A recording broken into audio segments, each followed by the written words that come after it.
All right, well, let's jump into step number one, the most important step, the foundation of everything that we are doing relies on this step, setting the expectation. Now, we learned a lot about communication, and this is where we're going to put that into practice. Now, earlier I gave an example of Tom having to move a pallet from point A to point B.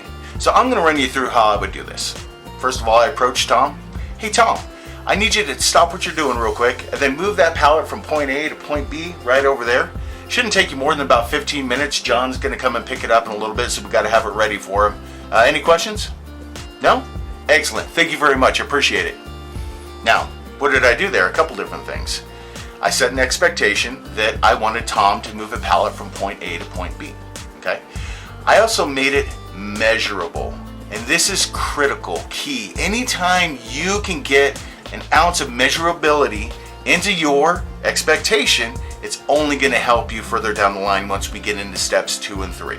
Now also, when I set these expectations of my team members, I use kind of a reporter method, if you will. Who, what, when, where, and why. So let's break that down on what I just said. Who, Tom. What, needs to move a pallet. Where, from point A to point B, right over there. When, right now. And why, because John's picking it up in a little bit. So I have given them critical information for them to do their own critical thinking.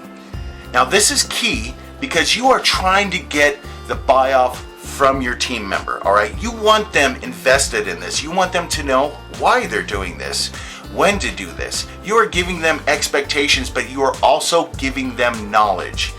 When we're talking about getting a team member to buy off on your expectation, knowledge is power. Think about it. In your own way of doing everything, your business or your leadership or you're at home or whatever it is, when you're getting instruction, you want to know the why, right? You want to know, what is this for? What's the reason that I am doing this, right? The more information that you have, the more buy-off you have in whatever your boss or your leader's plan is, okay? That's what you want to give to your team members as well too. You are getting their buy-off on doing something that you are asking them to do.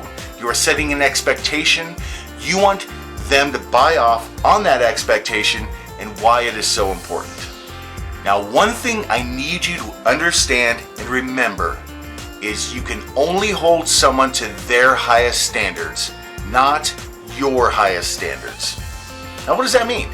That means that maybe you're a beast at your job, right? Like you can just nail out reports like, 10 minutes, 15 minutes. I mean, you are just the cream of the crop, right? Now you go to your team member, Susie, and Susie's not doing it as fast as you. You go over there, you talk to Susie. Hey, I expect these reports done in 10 minutes. I expect them to be detail oriented. I expect them to be quality. I expect them to be precise because this is what you know you can do. The problem is Susie's not you. Susie has her own limitations. It is on you as a leader to learn those limitations and work with them. Now, not saying that you can't get Susie up to your level, but to expect somebody to be able to do what it is that you do, that's not a reasonable expectation. You need to learn your crew. And you need to learn that just because you might be really awesome at something doesn't mean everybody else is. But you still have to manage your crew effectively. You need to learn their limits. You need to learn what you can do and how far you can push them. Now I'm going to add a caveat to that. You can only hold someone to their highest standards, not your highest standards, but always to the company's standards. Because the company's standards are there. No matter what, that is what we do. That is what we work towards. Whether you design those standards or your corporation or your boss, they're there for a reason because 9 times out of 10, they should be very fair, very measurable, and very manageable. And that is what you manage to, are those expectations.